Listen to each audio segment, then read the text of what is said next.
Saudações. Ontem, um inscrito do canal fez uma pergunta que eu achei bastante interessante. Então, eu vou começar por respondê-la. Ele me perguntou o seguinte: qual a relação que havia entre a desdolarização e a inflação nos Estados Unidos? Muito bem.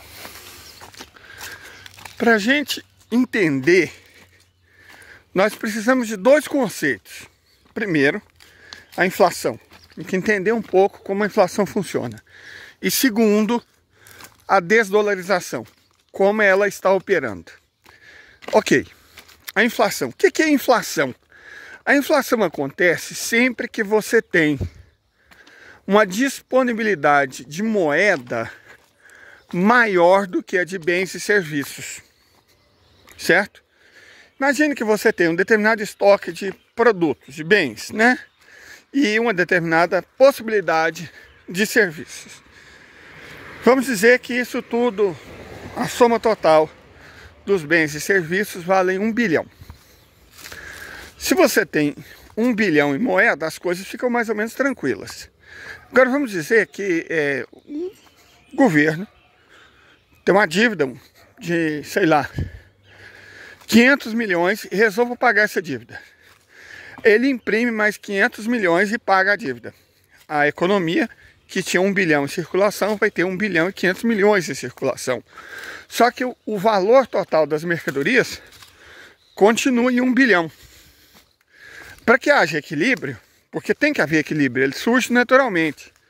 Perfeito? Quer dizer, você tem muito mais moeda do que mercadoria. As mercadorias não vão surgir do nada. Elas não vão aparecer como se fossem cogumelos. Então, as pessoas vão ter que dar mais moeda pela mesma quantidade de mercadoria. Ou seja, teremos inflação. Correto? Essa que é a questão. O combate à inflação pode ser feito de 3 maneiras. 2 delas os Estados Unidos sempre usaram. Bom, a primeira maneira de você combater a inflação e é a preferida dos liberais. Por que é a preferida dos liberais? Porque enriquece banqueiros à custa do restante da sociedade. É o Banco Central Brasileiro, o Roberto Campos Neto, o tal do erro contábil de 1 trilhão de reais, usa. Como é que isso funciona? Você aumenta a taxa de juros, perfeito? Com a qual você remunera a dívida pública. Resultado: as pessoas, as instituições, público em geral, passa a achar a dívida pública rentável. Tira dinheiro da economia, ou seja, de salários, de rendimentos, de investimento, e joga na compra de título da dívida pública, ou seja, endivida do Estado. Com isso, a dívida pública aumenta, certo? A dívida pública aumenta, mas o dinheiro em circulação diminui. Espera-se que essa diminuição do dinheiro em circulação equilibre a relação entre oferta e demanda, entre dinheiro e mercadoria. Enquanto isso acontece, enquanto essa esperança acontece, outra coisa vai acontecer também, que é os bancos ganharem dinheiro emprestando para o governo, certo? Então, os bancos ganham, né? Como é que eles chamam? Investidor. Não é investidor, não, gente. Isso é financista. Os financistas ganham, os bancos ganham, o povo perde, a indústria perde, o comércio perde. A agricultura, o agronegócio não, né? Porque o latifúndio é subsidiado à custa dos impostos pagos por todos os brasileiros. Mas, de um modo geral, a economia real perde, os trabalhadores perdem, mas os banqueiros, os especuladores ganham. E o governo fica endividado. Aumenta-se a dívida pública. Essa é a solução preferida pelos liberais. Existem outras 2 soluções. Segunda solução, também adotada pelos Estados Unidos, é simplesmente usar a própria moeda para comprar mercadoria de outros países. Certo? Ué, mas por que isso, em teoria, não gera inflação? Ora, na medida que, se você imagina uma taxa de câmbio relativamente fixa, ou pelo menos estável, Se você compra mercadorias baratas de outros países, você pode, assim que aumenta a oferta monetária, aumentar também a oferta de mercadoria, certo? E as duas coisas se equilibram. Como os Estados Unidos tinham o privilégio de emitir uma moeda sem lastro algum, não tem lastro, não é lastrado em ouro, em prata, em petróleo, em nada. O dólar é uma moeda que não tem lastro nenhum, é uma moeda fiduciária por excelência. Então os Estados Unidos podiam simplesmente imprimir dinheiro e usar esse dinheiro para comprar mercadorias feitas em outros países. Joga no mercado interno e está solucionado. Só que temos um probleminha de fundo. Vamos falar sobre isso. Para que isso aconteça, é necessário que o mundo inteiro, ou pelo menos os países dos quais os Estados Unidos comprem, aceitem o dólar. Certo? Você tem que aceitar a sua moeda. O Brasil não pode, por exemplo, injetar mais mercadorias na economia pagando em real. Porque quantos países aceitam real? Nós não temos esse privilégio. Perfeito? Agora, os Estados Unidos têm, ou tinham. Eles simplesmente emitiam mais dinheiro, imprimiam mais moeda e compravam mercadorias de outros países. Que, como os Estados Unidos não estavam dando nada de real em troca, na prática, o que os Estados Unidos estavam fazendo é roubar, cara.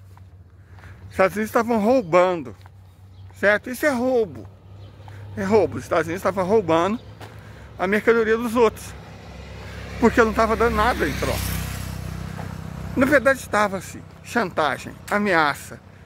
Porque se o país não aceita o dólar, os Estados Unidos levam democracia, promovem mudança de regime, acham imbecis para fazer jornadas de junho, né? As chamadas revoluções coloridas nesse país. Então, ou você aceita usar o dólar, ou a máquina de propaganda, produção de idiotas e intimidação dos Estados Unidos entra em jogo. Entenderam? Passo seguinte. Existe uma terceira forma. Qual que seria a terceira forma? É adotada por Keynes. A forma adotada por Keynes, a forma keynesiana, é simplesmente aumentar o investimento público.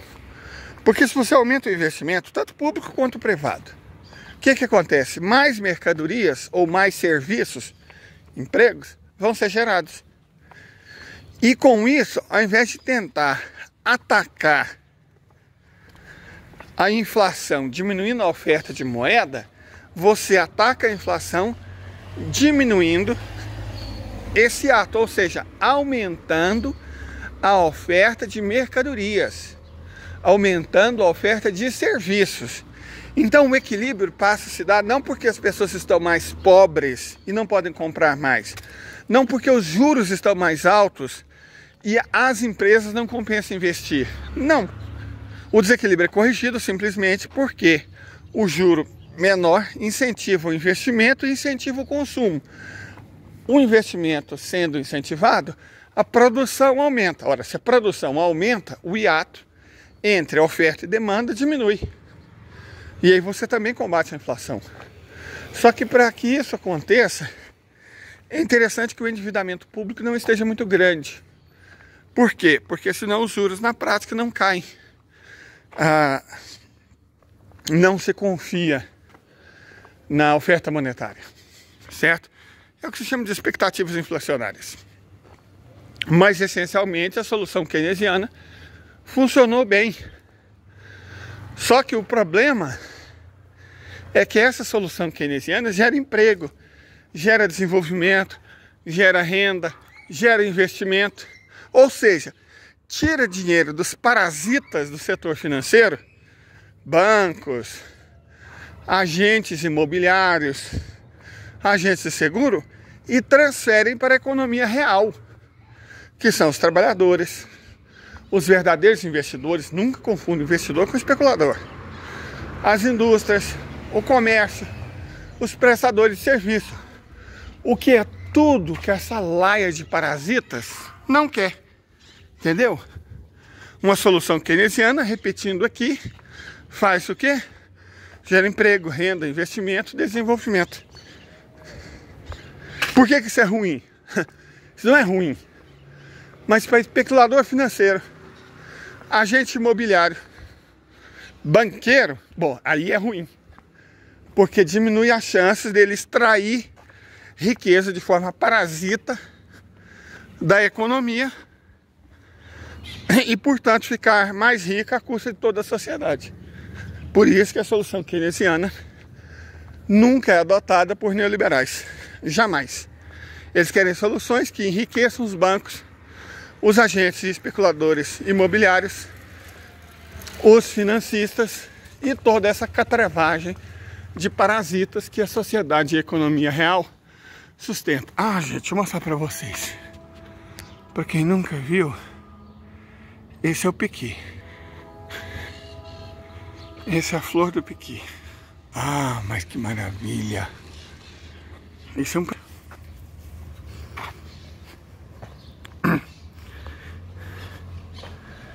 Entenderam? Qual que é a lógica? Então esse é o processo. Perfeito? Esse é o processo. Aí a gente está pronto para a segunda parte. Se nós entendemos como a inflação opera, como ela funciona, por que a desdolarização vai gerar, e está gerando já, problemas neles. Ok. Os Estados Unidos, como a gente já disse, por décadas abusaram do direito que eles se deram de comprar o mundo, certo? Nós sabemos que sempre que há uma oferta de moeda maior que a oferta de mercadoria, a inflação é gerada. Como os Estados Unidos evitavam isso? Dolarizando a economia mundial. Ao invés de colocar os dólares na própria economia para gerar inflação, eles jogavam os dólares na economia mundial para comprar a riqueza, os serviços, as mercadorias dos outros países do mundo. Com isso, não só eles impediam o excesso de liquidez no próprio país, como ainda roubavam, legalmente, claro, a riqueza e o trabalho dos outros povos do mundo. Foi um estratagema muito interessante, porque ao mesmo tempo que você impede a inflação interna, você compra a riqueza e o fruto, na verdade você está roubando, né?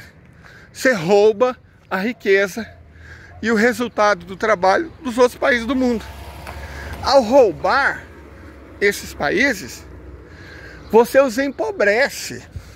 Se alguém entra na sua casa e rouba as coisas que você tem e te coloca a trabalhar de graça para eles, você não está sendo empobrecido? Sim, você está. Você está sendo empobrecido. E depois o cara pega o que roubou de você e vende para você mesmo. Ou pior, financia você para você comprar aquilo que ele roubou. Então, além de você estar comprando de volta o que foi roubado de você, você ainda está devendo o ladrão que tomou como garantia a sua casa. Entendeu? É assim que a dolarização funciona.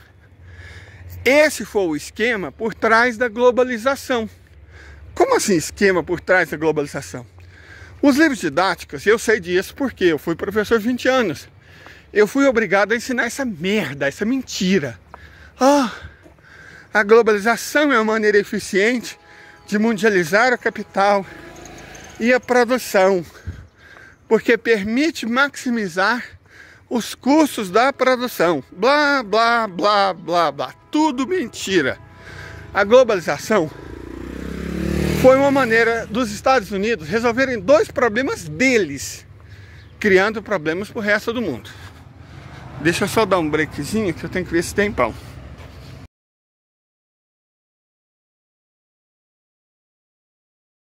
Muito bem, já comprei as verdurinhas. Hoje o bando está mudando, né? Mudar é uma tragédia na vida de pobre. Porque, né, sai caro, é difícil, é tenso. Então, né, não ter casa própria não por causa disso. Mas enfim, continuando com a questão da relação entre a desdolarização e a inflação nos Estados Unidos.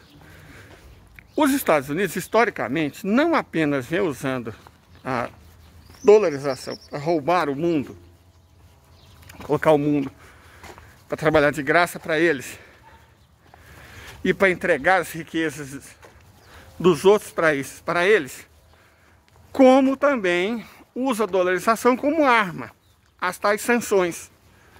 Qualquer país que os Estados Unidos não gostam, não tem nada a ver com democracia. Porque enquanto foi conveniente, eles super apoiaram a Arábia Saudita.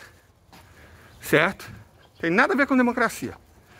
A mídia, que tem basicamente controlada por pessoas da mesma origem étnica e religiosa, ou da mesma ideologia, serve de maneira cega aos interesses dos Estados Unidos. Então a imprensa ajuda os Estados Unidos a mentirem, a legitimar o roubo. Certo? Mas vamos a... O que acontece? Nós vimos que a globalização foi uma ferramenta muito interessante para os Estados Unidos roubarem o mundo, chantagearem o mundo e evitarem a inflação por conta do excesso de liquidez. Como assim? Globalização é uma safadeza, gente. Uma empresa globalizada, vamos pegar aqui as da minha cidade, certo? Mitsubishi. Ela compra peças do mundo inteiro. Na Holanda, lá na realidade daqui da minha cidade, Catalão, Goiás. Compra peças da Holanda, da Tailândia, do Japão, de Taiwan, da China, da Argentina, do mundo inteiro. Vamos pegar, por exemplo, uma peça feita na China. Peça feita na China, sei lá, um câmbio, provavelmente foi feito com aço importado, certo? O aço importado pode ter sido feito com carvão importado. Então como é que funciona? Quem vende o carvão para quem faz aço tem que trocar a moeda nacional por dólar, certo? Aí, bom, quando quem compra paga em dólar, tem que trocar o dólar por moeda nacional. E aí envia, né? Vamos supor que a Austrália vendeu o ferro para a China. A Austrália pagou os custos com o próprio trabalho, extraiu a própria riqueza em dólares australianos. Mas a China pagou em dólares americanos. Para usar o dólar americano, você tem que pagar uma taxa de senhoriagem, na verdade. Você paga por isso, não é de graça. Correto? Não é de graça. Tem taxas. Basta fazer qualquer transação bancária, você sabe que tem taxa. Essa taxa é uma taxa de senhoriagem que os bancos americanos roubam do resto do mundo. Ok, chegou na China, ela transformou o ferro em aço, né? E, bom, fez tudo isso usando trabalhadores chineses e dinheiro chinês, yuan. Mas digamos que ela vendeu esse aço para Taiwan. Taiwan paga em dólares. Então, teve que comprar esses dólares. E quando a China pegar esses dólares para reconverter em yuan, tem que pagar a taxa de senhoriagem. Os dois pagam a taxa de senhoriagem, que é o dinheiro que os bancos americanos roubam. As instituições financeiras americanas roubam. Bom, depois Taiwan manda esse câmbio para o Brasil. O Brasil não compra em dólares taiwaneses. O Brasil compra em dólar. Para isso ele tem que comprar dólares. Certo? Chegou lá, uma instituição bancária transforma os dólares americanos em dólares taiwaneses. Chegando aqui, outra instituição bancária transforma os dólares americanos em reais. No fim, a quantidade de dólares gasto foi muito maior do que seria necessário se cada país produzisse localmente, como funcionava anteriormente. Não é que ficou mais eficiente, ficou muito menos eficiente. A prova de que ficou menos eficiente foi a pandemia. Durante a pandemia, aqui na minha cidade, ficou 2 meses sem produzir, sabe por quê? Porque 2 pecinhas estavam faltando. Pecinhas feitas por empresas médias de Taiwan. Ou seja, a globalização depende de cadeias produtivas globais, de frete, da inexistência de terremoto, de furacão, de greves, de rebeliões, revoluções populares em todos os lugares do mundo. E isso não é a realidade. Sempre acontece uma coisa dessas. E aí, por causa de duas empresas e duas pecinhas, a produção de carro toda teve que parar. Todo o comércio mundial relacionado à produção de carro, que movimenta no meu município mais de $1 bilhão por ano, parou por 2 meses, por conta de duas empresas. E por conta do frete, onde os Estados Unidos abocanham mais uma taxa de senhoriagem.